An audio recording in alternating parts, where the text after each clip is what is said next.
Croc, croc, croc, croc, croc, croc, croc! What's up, Greg, and welcome back to another episode of CROC! If you've watched my channel for a long time, you may remember me making a video about the movie Standing Ovation like 5 years ago. And you might think that that movie should have nothing to do with the movie we're going to be watching today, CROC. Because, well, Standing Ovation is about a ragtag group of girls competing in a singing and dancing competition, while CROC is about a man-eating crocodile brutally murdering dozens of people. Come to think of it, in Standing Ovation, I don't think even one person is brutally murdered by a crocodile, but the movies are related nonetheless, because they were both directed by this man, Stuart Raffill. Stuart directed Standing Ovation, he directed CROC, he directed another movie called Bad Girl Island, which I'm very curious about, and he also coincidentally directed Mac and Me, that E.T. ripoff from the 80s that Drew has talked about on his channel, and also Paul Rudd always used to bring a clip of on Conan. This man has a prolific career of creating low-budget films that leave you questioning if what you just watched could even be considered a movie. And today I'm pleased to report that CROC is no different. This movie starts off with a little origin story for the CROC. You're probably wondering why he goes on this murderous rampage. Is he hungry? Is he some kind of mutant? No. It's because two fishermen wake him up with a bomb. Hey man, I get it. Don't wake me up with a bomb either. Until I've had my morning coffee, am I right? Or until I've had my morning two fishermen. Because the crocodile leaps from his resting place, breaks the boat in half, and the fishermen try to swim away, but they're not fast enough for the CROC. Alright man, what was your strategy here? What are you doing? Why are you even in that position? That's not gonna help you get away. Maybe if I just pretend I'm already dead, he won't be mad at me anymore. Maybe he'll feel guilty, and then he won't want to eat my whole head.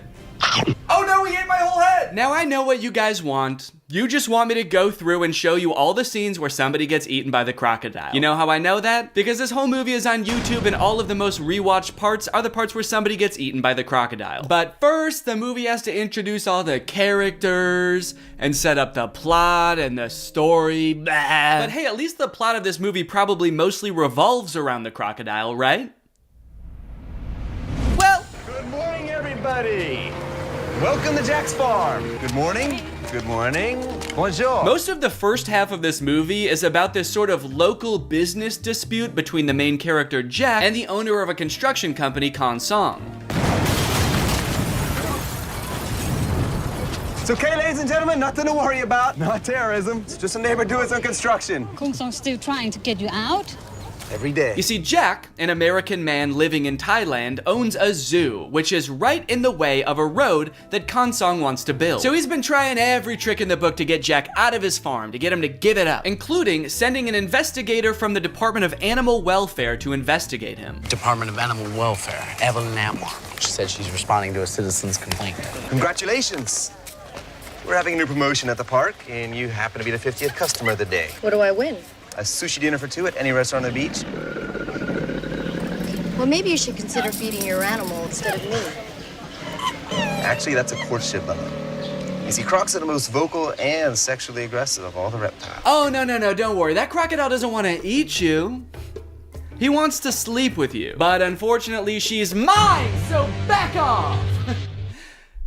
Does that make you feel better? She's not having it, but don't worry, Jack's not getting his farm shut down. He's the main character of this story. He knows how to treat his animals. He's a good old American boy. USA!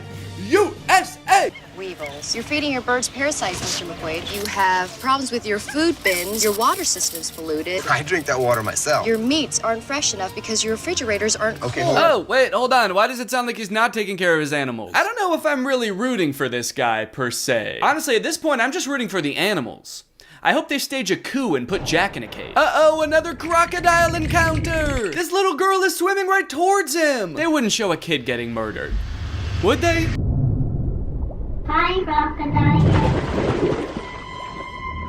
Oh, phew, dude. Thank God she said, Hi, crocodile. that's his weakness. Do you think when they were writing this movie, they forgot how hard it is to talk underwater? So when they went to film this scene, they were like, oh no, what do we do? Well, we'll just Add her saying hi crocodile in a ghostly robot voice in post. Later on, Jack is hanging out with his nephew and good friend Theo at the bar, and we'll get into what they're talking about in a second, but first, can we just appreciate the people dancing at the beginning of this scene? Something about the way they dance is just so captivating. Do you think the director just said, all right, now everybody dance like a sim? Look at this guy in the black shirt, dude. I've never seen anyone dance like this in my life. He like strikes a little pose halfway through the dance. I love extras, man. I want to be him when I grow up. His shirt just says play. While Jack is at the bar throwing back a couple of beers with his high school aged nephew, a detail which is never explained further, Jack is investigated again, this time by the tax bureau. Jack, Yes. it's the thing. Federal Tax Bureau. You have been avoiding me for the last 3 months. So his animals are starving and he's not paying his taxes. I actually feel like the construction company is like the least of Jack's worries right now. But while Jack is being interrogated by the tax man, Theo starts flirting with a girl and they devise a plan to help him. Are you Theo's father? No, I'm Theo's uncle. Oh, uncle. Is he really a rich man? He's a pretty rich guy, yeah. That line is my favorite line in the whole movie. The inflection is so strange. He's a pretty rich guy, yeah. You need to meet my sister. Very good for you. Come. If it's okay with you. If it's okay with you, he's about to arrest you for tax evasion. But he does let him go. He's like, look, man, I may be part of the tax bureau, but I'm not a cockblock. Go meet this chick, man. Let me know how it goes. So, Jack, Yes.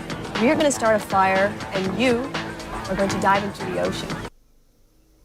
What? Don't worry, kind stranger, as we've grown quite fond of your nephew over these past, 12 seconds. So naturally, we decided to help you commit arson to escape the police.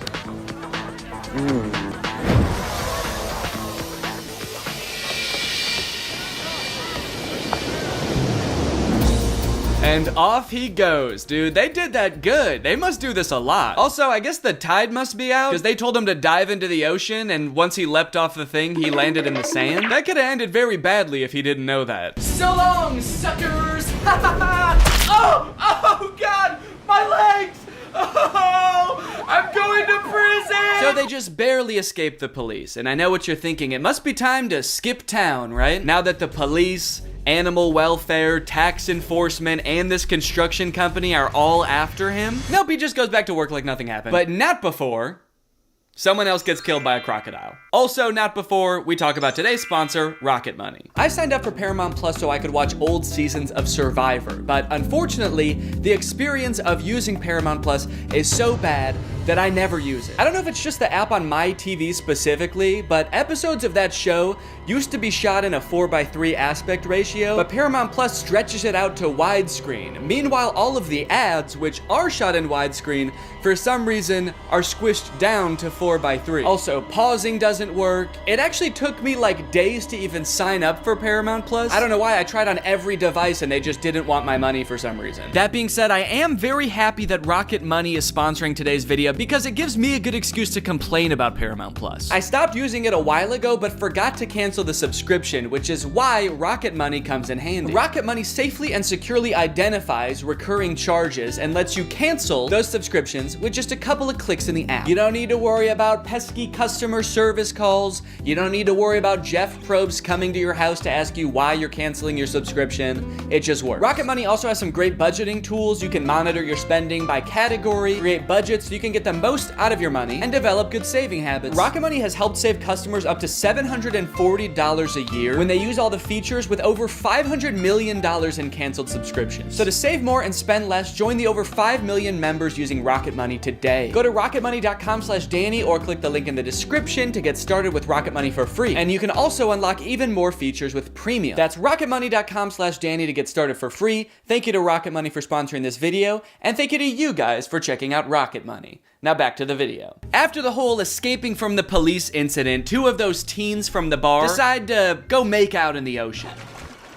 This is great. They're smooching, they're making out. The boy goes underwater to... I actually don't know what he was planning on doing down there. It kind of looks like he's going to suck on her toes. But you know who that attracts?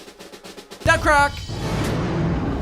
The CROC said, hold on. If anybody's sucking on anybody's toes around here, you better believe it's gonna be the most sexually aggressive reptile. So he eats the boy, and then he eats the girl, all while this lone, terrified girl watches on in horror.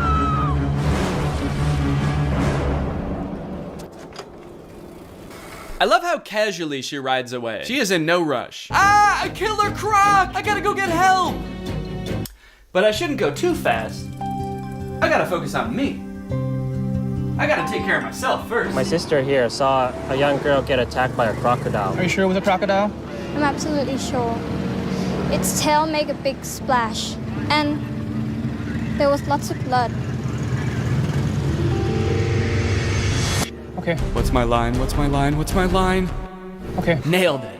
Hopefully they just edit out that 5 seconds of silence. That night, Jack is tending to some of his baby crocodiles, which sound like lasers for some reason, when Konsong's crew get a genius idea. They sneak into the zoo and release Jack's adult crocs, who do not sound like lasers.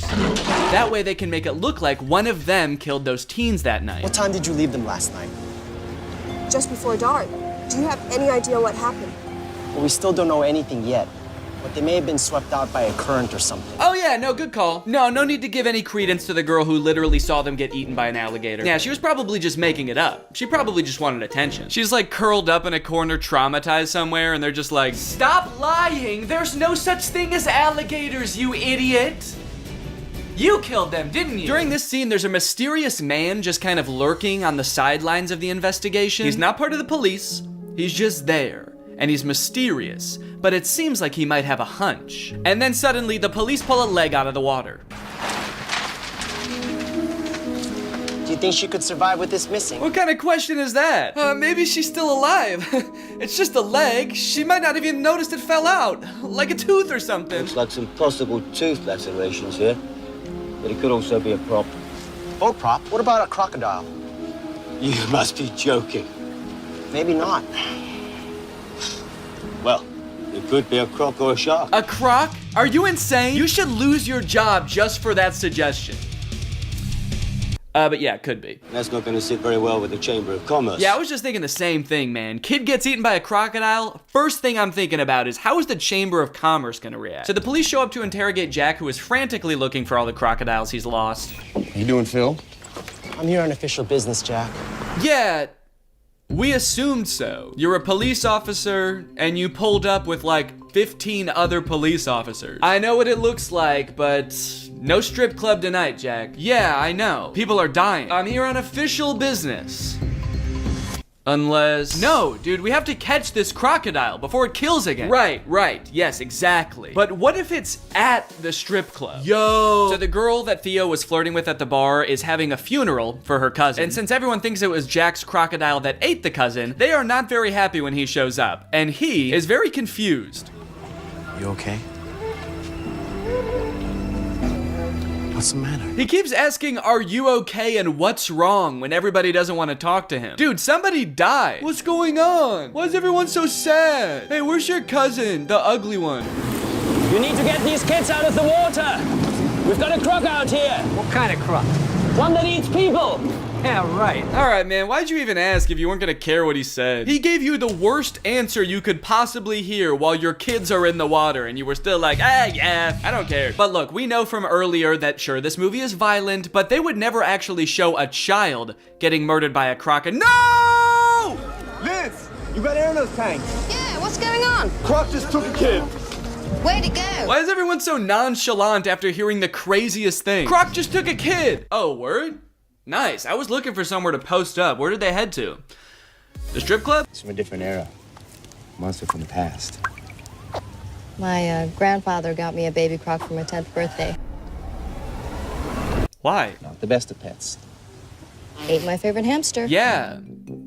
He was a crocodile. They do that. Jack and Evelyn decide to take matters into their own hands and go hunting for the crocodile. Jack almost shoots him, but he misses. And then he makes a sound like a cicada. But on the plus side, they do meet the mysterious man from earlier who finally introduces himself. Oh, sorry. Hawkins. Croc Hawkins. His name is Croc. Croc Hawkins. Name's Croc. Now I know what you're thinking, but no, it's not short for crocodile. I'm named after the shoe. And it's time for another crocodile attack.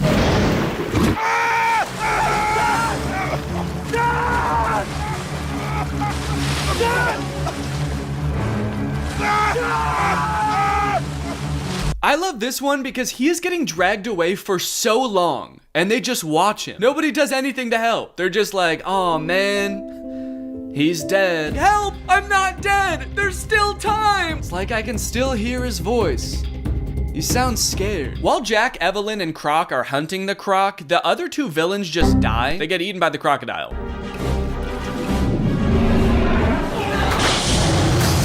So I guess that whole plot line is just over. It's kind of anticlimactic. Jack didn't get a chance to like triumph over the unjust corporation. They just got devoured by a wild beast, but good for him, I guess. Now he can tend to his malnutritioned animals in peace. Here you go. A shot of OJ in your vodka. Thanks. Nectar of the gods. Thanks. I think the one thing that's gonna help me kill this thing is being super wasted. So who are all these people anyway? You can't have this many friends. Oh my god. Skewer him, man. So who are all these people anyway? You're way too creepy to have this many friends. Are these people you kidnapped or something? They're the ones that couldn't run fast enough.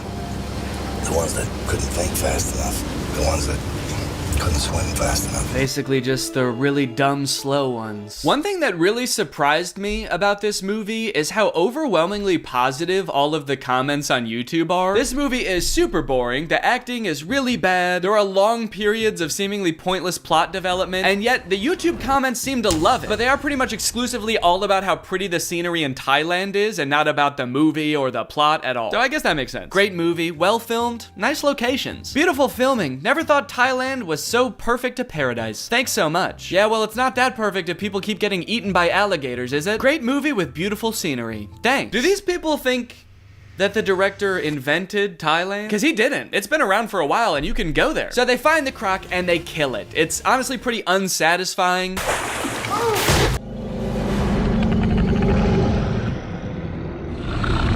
I don't know what I was expecting, for them to like pull off the mask of the alligator and it was the tax investigator all along. But I was hoping for some kind of closure as to like why this happened, outside of two fishermen woke him up with a bomb. The ending of this movie is very somber. They're all just kind of traumatized on their little boat until Jack's sister asks Croc if the crocodile ate his leg. I forgot to mention, Croc only has one leg. I don't know if you've noticed that. And so you just assume, oh, he must be hunting the croc because the croc ate his leg. And Croc says, oh, hell no.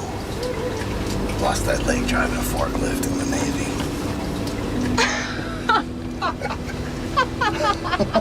Good, good. I was hoping this movie would end like an episode of The Big Bang Theory. Well guys, thanks for watching this video. I hope you liked it. If you're new here, make sure you subscribe and turn on my notifications to join Greg. I'll see you guys next time. Bye-bye.